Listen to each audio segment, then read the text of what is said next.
أحييكم بتحية الإسلام تحية مباركة من عند الله ألا وهي السلام عليكم ورحمة الله وبركاته.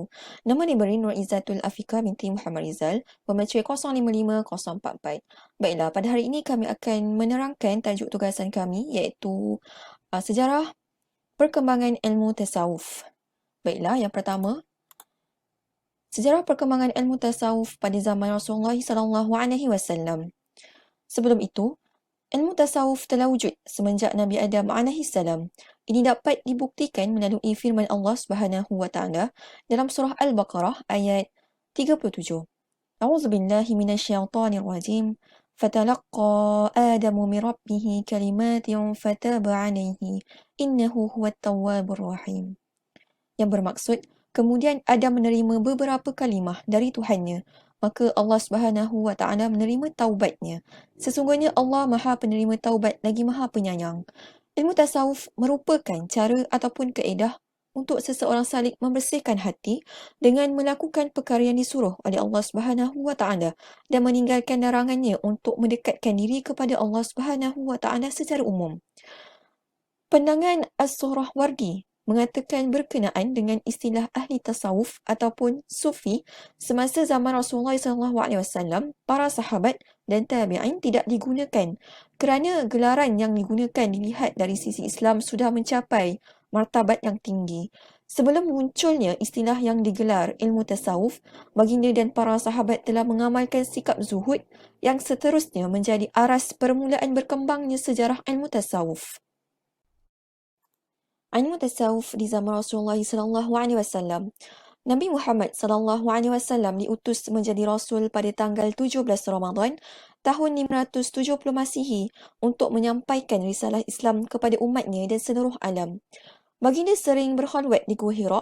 Tujuan utama baginda mengasingkan diri ini untuk mencari ketenangan jiwa daripada dibelenggu kemusyrikan penduduk kota Mekah yang hanya mempertuankan nafsu semata dengan berusaha memohon taufik dan hidayah Allah Subhanahu wa Ta'ala serta mencari hakikat kehidupan yang sebenar. Peraturan dan ajaran wahyu Allah Subhanahu wa Ta'ala sebagai pedoman hidup telah disebarkan oleh baginda demi menyelamatkan umatnya dalam lembah kebinasaan dengan baik. Rasulullah SAW telah memperlihatkan kepada umatnya bahawa segala tingkah laku baginda baik berbentuk perbuatan, lisan serta sifat merupakan manifestasi kepada penyucian jiwa dan kezuhudan baginda dalam menjalankan kehidupan dengan sederhana. Imam Al-Jazuli dan Ibn Khaldun menyatakan bahawa kehidupan kerohanian dalam Islam terbahagi kepada dua iaitu zuhud dan tasawuf. Akan tetapi istilah ini belum wujud pada zaman Rasulullah SAW kecuali zuhud yang hanya terdapat dalam surah Yusuf ayat 20. Allah Subhanahu wa Ta'ala berfirman, A'udzubillahi minasyaitonir rajim wa syarawhu bithamanin bikhassin daraahima ma'dudatin wa kanu fihi minaz zahidin. Yang bermaksud, dan mereka menjual Yusuf dengan harga yang murah iaitu beberapa dirham sahaja dan mereka merasa tidak tertarik hatinya kepada Yusuf. Seterusnya, istilah tasawuf adalah satu istilah baru yang wujud setelah Islam berkembang. Bidang ilmu tasawuf tidak disebut dalam Al-Quran. Walaupun begitu, wujud amalan kandungan ilmu tasawuf di dalam Al-Quran. Ilmu ini boleh ditakrifkan sebagai satu ilmu untuk menyucikan hati dengan sentiasa mengingati Allah Subhanahu wa Ta'ala. Manakala menurut tariqah Sufiyah pula, ialah satu ilmu dan amal adalah di bawah bimbingan guru melalui tarbiyah, mujahadah dan riyadah. Syariat Islam untuk mendapatkan nisbah hudur kepada Allah Subhanahu wa Ta'ala dan berakhlak mulia. Maka ilmu tasawuf dilihat tidak lari daripada maksud asal zuhud. Zuhud, yakni zahid, zuhad ataupun zahidun adalah gelaran individu yang melakukan zuhud. Zuhud ditakrifkan sebagai raghaban sya'in wa tarakahu yang bermaksud mengasingkan diri dari keseronokan dunia dengan beribadah. Maka zuhud juga boleh didefinisikan sebagai akhlak Islam berpandukan kepada tasawuf dengan mengamalkannya dan merupakan jalan untuk mencapai ma'rifatullah.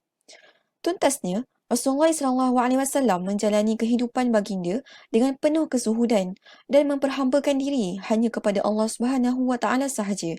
Sikap baginda yang merendah diri serta tidak melihat pada harta kekayaan seseorang sebagai satu nikmat yang kekal dan kebanggaan memilikinya, sebaliknya melihat ia sebagai nikmat yang dikurniakan Allah Subhanahu Wa Taala kepada hamba-Nya yang bersifat sementara. Sifat zuhud ini saling berkait rapat dengan istilah tasawuf yang mengasingkan diri kepada Allah Subhanahu Wa Taala yang bertujuan menyucikan hati dengan melakukan amalan tertentu seperti memperbanyakkan zikir sehingga mencapai kepada makrifatullah. Maka benarlah tasawuf dan zuhud saling berkait rapat apabila seseorang salik menyucikan hati dengan sentiasa mengingati Allah Subhanahu Wa Taala dengan cara melepaskan diri daripada kecintaan terhadap dunia kepada kecintaan kepada Allah Subhanahu Wa Taala. Wallahu a'lam. A'udzubillahiminasyaitonirrajim. Bismillahirrahmanirrahim. Assalamualaikum warahmatullahi wabarakatuh. Nama saya Amalin Kristina binti Kasim, nombor metrik 056759. Saya akan menyambung pembentangan pada hari ini dengan membentangkan tajuk sejarah perkembangan ilmu tasawuf pada zaman sahabat radhiyallahu anhu. Pada zaman ini, para sahabat mengembangkan tasawuf ini dengan tahapan zuhud, iaitu dengan hidup sederhana dan selalu dekat dengan Allah Subhanahu Wa Taala. Hal ini kerana cara ini dapat mencontohi kehidupan Nabi Muhammad SAW. Mereka hanya menjalankan ibadah secara individual, terasing serta mengamalkan perkara apa yang menambah ketakwaan dan kewarakan mereka. Hal ini telah ditegaskan oleh Mustafa Hilmi di dalam bukunya Al-Hayah Ar-Ruhiyah fil Islam, iaitu kerohanian dimulakan dengan kehidupan secara takasyuf, wara', zuhud, takwa dalam aspek kehidupan yang menjauhi kepentingan dunia. Fenomena zuhud di zaman Rasulullah SAW telah memberikan inspirasi kepada para sahabat yang menyaksikan akhlak baginda sebagai role model. Rasulullah SAW telah mendidik para sahabat tentang erti zuhud dalam kehidupan dunia dan bermatlamatkan akhirat. Sehingga kan gambaran sifat zuhud sahabat telah dinyatakan oleh Abu Utbah Al-Himani seperti perasaan para sahabat radhiyallahu anhu untuk menemui Allah Subhanahu Wa Taala lebih kasih kepada mereka daripada hidup. Selain itu, para sahabat juga tidak pernah merasa gentar menghadapi musuh yang banyak, dan para sahabat juga tidak pernah merasa bimbang akan terlepasnya kesenangan dunia kerana mereka yakin dengan rezeki Allah Subhanahu Wa Taala. Bukti ini dapat dilihat dengan kehidupan para sahabat. Contohnya, Sayyidina Umar Al-Khattab mempunyai kehidupan yang paling zuhud, sehingga kan beliau pernah memakai pakaian yang mempunyai 12 tampalan, sedangkan beliau ketika itu merupakan seorang khalifah. Manakala Sayyidina Uthman pula telah membelanjakan hartanya untuk keperluan jihad, di samping menghabiskan banyak waktu lapangnya daripada kenyang. Yang ketiga, Sayyidina Ali pula diriwayatkan telah menampal bajunya sendiri, dan apabila ditanya, beliau menjelaskan dengan tenang, iaitu untuk mengkhusyukkan hati dan diikuti oleh orang-orang mukmin. Seterusnya, sejarah perkembangan ilmu tasawuf pada zaman tabi'in. Setelah zaman sahabat berlalu, muncul pula zaman tabi'in, iaitu sekitar abad 1 dan kedua Hijrah. Pada zaman ini, keadaan sosiopolitik sudah berubah dari zaman sebelumnya. Konflik-konflik sosiopolitik yang bermula pada zaman Khalifah Uthman bin Affan berpanjangan sehingga masa sesudahnya. Konflik politik tersebut ternyata telah mendatangkan impak yang besar terhadap kehidupan beragama, iaitu dengan munculnya kelompok-kelompok Bani Umayyah, Syiah, Khawarij dan juga Murji'ah. Pada zaman pemerintahan Bani Umayyah, kehidupan politik telah berubah sepenuhnya. Dengan sistem pemerintahan monarki, Khalifah-Khalifah Bani Umayyah secara bebas membuat kezaliman-kezaliman terutama terhadap kelompok Syiah, iaitu kelompok lawan politiknya yang paling kuat menentangnya. Puncak kepada kekejaman mereka dapat dilihat dengan jelas pada peristiwa terbunuhnya Husain bin Ali di Karbala. Kes pembunuhan itu ternyata mempunyai pengaruh yang besar dalam masyarakat Islam ketika itu. Kekejaman Bani Umayyah yang melampaui itu telah membuatkan sekelompok penduduk Kufah merasa menyesal kerana mereka telah mengkhianati Husain dan memberikan dukungan kepada pihak yang melawan Husain. Mereka menyebut kelompoknya itu dengan nama At-Tawabin, yakni orang-orang yang bertaubat. Untuk membersihkan diri dari apa yang telah dilakukan, mereka telah mengisi kehidupan sepenuhnya dengan beribadah. Gerakan kaum Tawabin itu dipimpin oleh Mukhtar bin Ubay As-Sakhafi. Di samping perbalahan politik yang berpanjangan, perubahan keadaan sosial pun terjadi. Hal ini mempunyai pengaruh yang besar dalam pertumbuhan kehidupan beragama masyarakat Islam pada ketika itu. Seperti yang kita ketahui, pada zaman Rasulullah SAW dan para sahabat radhiyallahu anhu, secara umumnya kaum muslimin hidup secara keadaan sederhana, yakni zuhud. Namun ketika Bani Umayyah memegang tampuk pemerintahan, hidup mewah mula meracuni masyarakat, terutamanya di kalangan ahli istana. Contohnya pada zaman pemerintahan Muawiyah bin Abi Sufyan sebagai khalifah, di mana dia semakin jauh dari tradisi kehidupan Nabi Muhammad SAW dan para sahabat radhiyallahu anhu, dan semakin dekat dengan tradisi raja-raja Romawi. Dalam situasi ini, kaum muslimin yang soleh merasa bertanggungjawab dalam menyeru masyarakat Islam untuk hidup zuhud, sederhana, soleh dan tidak lagi tenggelam dalam buayan hawa nafsu. Di antara para penyeru tersebut ialah Abu Dzar Al-Ghifari. Bismillahirrahmanirrahim. Assalamualaikum warahmatullahi wabarakatuh. Saya Nur Sakinah binti Sofyan, nama metrik 054890. Saya akan kongsikan tentang sejarah perkembangan ilmu tasawuf pada abad ke-3 dan ke-4 Hijrah. Pada abad ke-3 dan ke-4 Hijrah, selepas kejatuhan Bani Umayyah, tampuk kepimpinan telah diambil alih oleh Bani Abbasiyah, dan pada ketika ini, perkembangan ilmu tasawuf adalah semakin pesat dan membangun. Dalam perkembangan ini, terdapat dua kecenderungan golongan para tokoh dalam ilmu tasawuf, iaitu golongan tasawuf sunni dan golongan tasawuf yang cenderung kepada falsafah.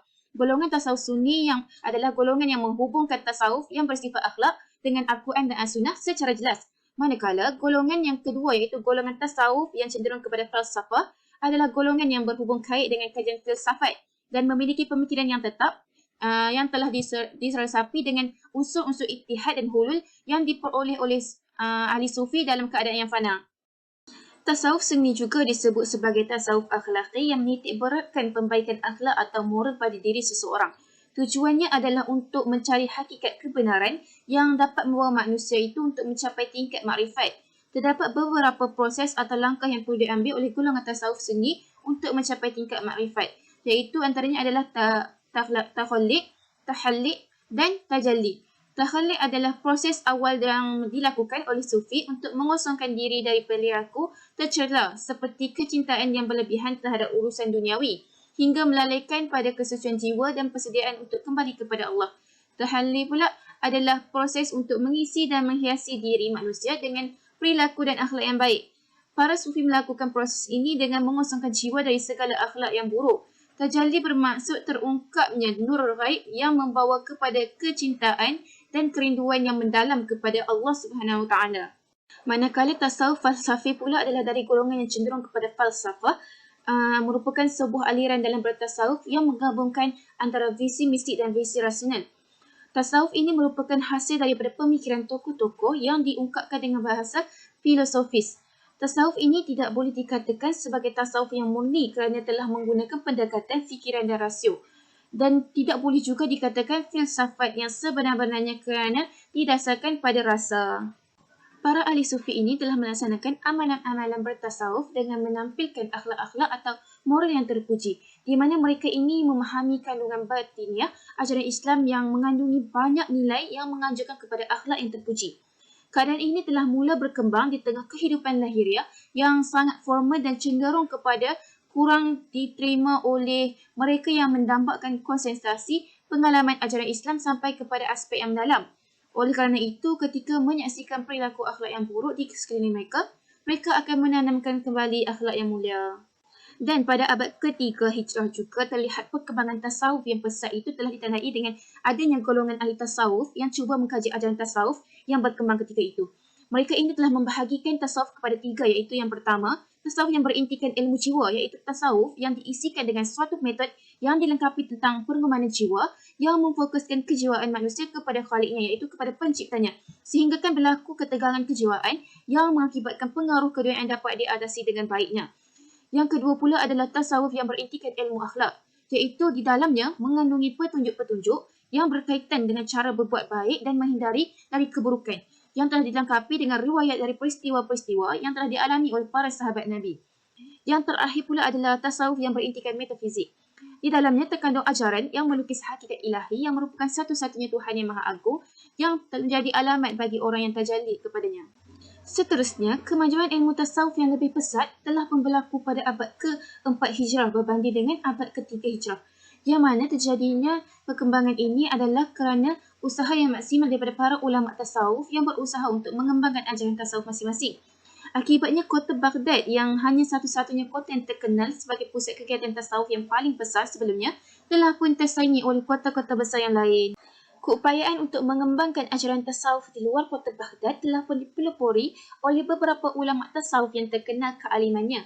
3 daripada mereka ialah Musa al-Ash'ari yang mengajarkan ilmu tasawuf di Khurasan iaitu di Persia ataupun Iran. Ia wafat di sana pada tahun 320 Hijrah. Seterusnya, Abu Hamid bin Muhammad al-Rubazi yang mengajarkan ilmu tasawuf di salah satu kota Mesir dan beliau wafat di sana juga iaitu di Mesir pada tahun 322 Hijrah.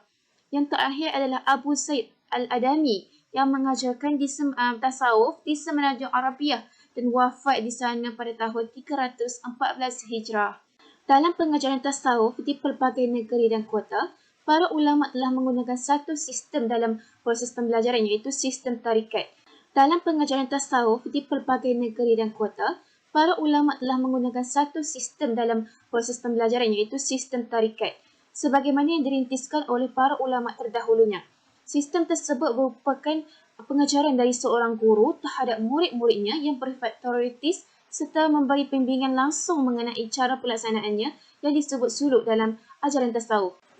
Ciri-ciri lain yang terdapat pada abad ini adalah dengan semakin kuatnya unsur filsafat yang mempengaruhi corak tasawuf. Hal ini kerana banyaknya buku filsafat yang tersebar di kalangan umat Islam dari hasil terjemahan orang-orang Muslim sejak zaman permulaan dinasti Abbasiyah. Pada abad ini juga, perbezaan ilmu zahir dan batin mula dijelaskan dan dibahagikan oleh ahli tasawuf kepada 4 bahagian iaitu ilmu syariah, ilmu tarikah, ilmu hakikat dan ilmu ma'rifah. Syariah adalah segala ketentuan agama yang telah ditetapkan oleh Allah untuk hamba-Nya. Manakala tarikah pula adalah menurut istilah tasawuf adalah satu jalan yang harus ditempuh oleh seorang sufi dalam mencapai tujuan untuk berada dekat dengan Tuhan dan merupakan satu cabang daripada syariah yang merupakan pangkal dari satu ibadah. Manakala ilmu hakikat iaitu hakikat adalah kebenaran dan ma'rifah pula adalah pengetahuan yang sangat jelas dan pasti tentang Tuhan yang diperoleh melalui sanubari. Itu saja perkongsian saya berkaitan dengan sejarah perkembangan ilmu tasawuf pada abad ke-3 dan ke-4 Hijrah. Sekian, wabillahi taufiq wa hidayah. Wassalamualaikum warahmatullahi wabarakatuh. Assalamualaikum warahmatullahi taala wabarakatuh. Saya Nuraini binti Ayub, nombor metrik 055476 akan membentangkan sejarah perkembangan tasawuf pada abad yang ke-5 dan ke-6 Hijrah. Seperti yang kita ketahui, pada abad yang ke-3 dan ke-4 Hijrah telah muncul 2 aliran tasawuf. Yang pertama, aliran golongan tasawuf Sunni dan yang kedua, aliran golongan tasawuf yang lebih cenderung ke arah falsafah. Tetapi pada abad yang ke-5 Hijrah, aliran tasawuf golongan Sunni terus kukuh dan dilihat dengan jelas, manakala aliran golongan tasawuf yang lebih cenderung ke arah falsafah kian pudar. Tasawuf pada abad ini telah disucikan semula dengan berdasarkan Al-Quran dan As-Sunnah. Tasawuf Sunni sangat terikat dengan 2 sumber utama. Yang pertama, Al-Quran dan As-Sunnah. Yang kedua, kehidupan sahabat dan salafus salih. Amalan-amalan zahir yang telah dizuruh oleh syarak tetap tidak boleh ditinggalkan walaupun tasawuf berfokus kepada pembersihan hati. Matlamat tasawuf Sunni adalah berfokus kepada akhlak dalam pembentukan perbuatan, ucapan dan tazkiyatun nafs yang mulia. Antara kitab beliau yang masyhur ialah kitab Ihya Ulumuddin. Kitab tersebut terbahagi kepada 4 bab yang utama dan di dalam setiap bab terkandung 10 lagi bahagian. Berdasarkan penulisan beliau telah dianggap sebagai seorang sufi yang positif kerana beliau cakna dengan keadaan masyarakat pada zamannya. Di dalam penulisan Ihya Ulumuddin, beliau telah menjelaskan dengan terperinci keadaan golongan masyarakat pada zamannya serta mengkritik mereka secara membina. Antara golongan yang beliau telah sasarkan ialah golongan fuqaha, golongan cendekiawan, golongan orang kaya, orang miskin dan masyarakat umum. Seterusnya, beliau juga merupakan seseorang yang menentang keras ideologi pemikiran yang menyeleweng. Seterusnya, insya-Allah saya akan membentangkan sejarah perkembangan tasawuf pada abad yang ke-6 Hijrah. Pada abad yang ke-6 Hijrah, penulisan dalam bidang tasawuf yang mana pada abad ke-5 Hijrah telah mendorong syekh-syekh tarekat pada abad yang ke-6 Hijrah dan seterusnya untuk memartabatkan akidah ahli sunnah wal jamaah dan juga manhaj amali golongan tasawuf. Sebahagian besar umat Islam yang sebelumnya beramal secara individu atau berkumpulan dalam skala kecil, kini menjadikan tasawuf sebagai amalan mereka dengan peraturan, kaedah dan upacara khusus dengan kemunculan tarekat ataupun tariqah, yang mana kita faham selalunya tarekat. Maksud tarekat ialah kaedah memberi panduan dan tunjuk ajar akhlak dan kejiwaan yang digunakan oleh seseorang syekh dalam usaha mendidik para muridnya. Matlamat tarekat hanya satu sahaja, iaitu taqarrub kepada Allah. Walaupun tarekat ada pelbagai jenis dan pelbagai nama, tetapi matlamat mereka hanya satu sahaja, iaitu mendekatkan diri kepada Allah Subhanahu Wa Taala dengan jalan yang betul. Pada abad yang ke-6 Hijrah, golongan tasawuf Sunni telah memasuki era yang baru dengan kemunculan golongan tarikat tasawuf.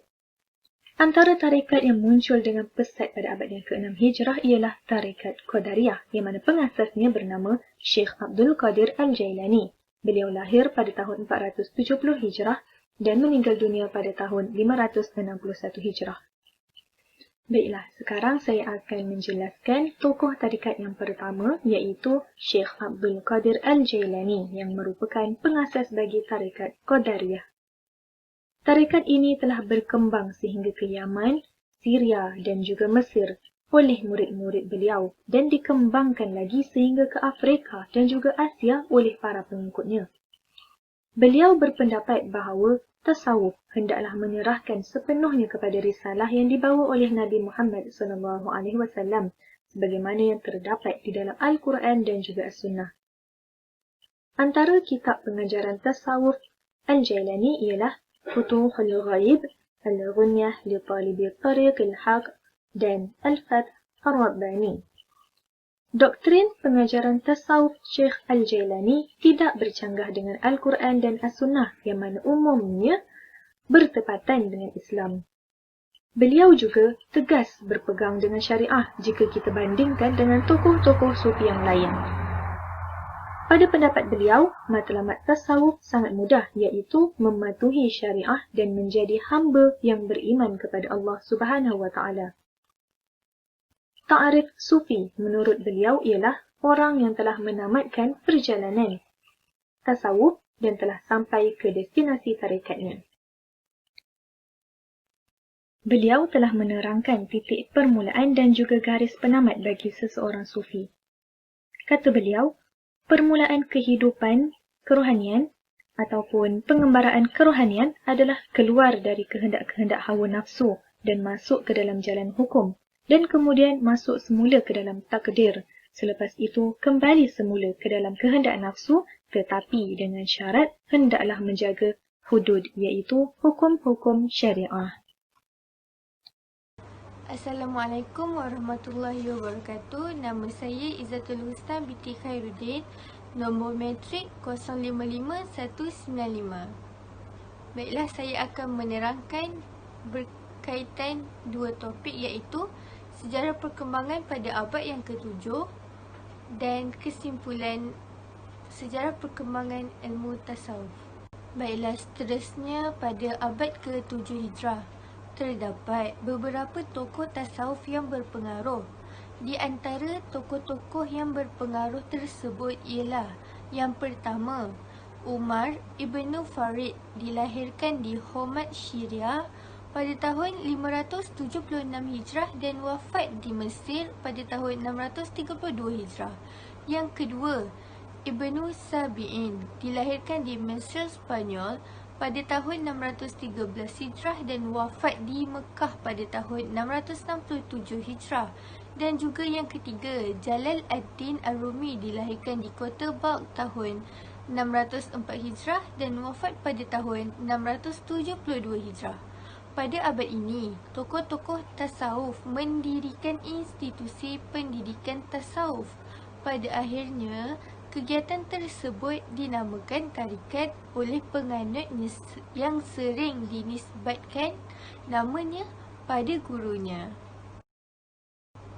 Seterusnya, pada waktu ini, semangat masyarakat dalam mempelajari tasawuf sangat menurun disebabkan beberapa faktor, iaitu yang pertama, serangan ulama syariah tidak henti-henti memerangi ahli tasawuf yang diiringi golongan Syiah yang menekuni ilmu kalam dan ilmu fiqh. Yang kedua, adanya tekad penguasa atau pemerintah yang ingin melenyapkan ajaran tasawuf kerana dianggap sebagai sumber perpecahan umat Islam, sehingga dikatakan negeri Arab dan Persia ketika itu sunyi daripada kegiatan tasawuf. Baiklah, pada abad yang ke-8 Hijrah pula sudah tidak terdengar lagi ajaran atau perkembangan tasawuf yang baru. Akhirnya pada abad yang ke-9, ke-10 dan yang seterusnya merupakan keadaan yang benar-benar sunyi daripada ajaran tasawuf. Bahkan boleh dikatakan tasawuf telah mati. Begitulah pasang surut perkembangan tasawuf yang terjadi berdasarkan keadaan sosial masyarakat. Kesimpulannya, tasawuf adalah ilmu untuk mengetahui bagaimana cara untuk menyucikan jiwa, menjernihkan akhlak untuk memperolehi kebahagiaan yang abadi. Perkembangan ilmu tasawuf ini dimulai daripada abad yang pertama dan yang kedua, iaitu perkembangan tasawuf yang dilakukan oleh para sahabat, Nabi dan Tabi'in melalui tahap yang zuhud. Seterusnya pada abad yang ketiga dan yang keempat pula, perkembangan tasawuf ini dilakukan menggunakan tahapan tasawuf. Tetapi pada abad yang keempat, perkembangan ini berlaku dengan lebih pesat. Seterusnya pada abad yang kelima pula, ilmu tasawuf ini terdedah. Hal ini kerana ada para ulama yang mengembalikan kepimpinan pada keluarga Ali bin Abi Talib. Dan pada abad yang ke-6, ke-7 dan ke-8, perkembangan ilmu tasawuf ini mengalami penurunan yang drastik. Akhir sekali, pada abad yang ke-9 dan abad yang ke-10, ilmu tasawuf ini kini sunyi sepi. Baiklah, itu sahaja perkongsian kami berkenaan ilmu tasawuf, sejarah perkembangan ilmu tasawuf. Sekian, wabillahi taufiq wal hidayah. Wassalamualaikum warahmatullahi wabarakatuh.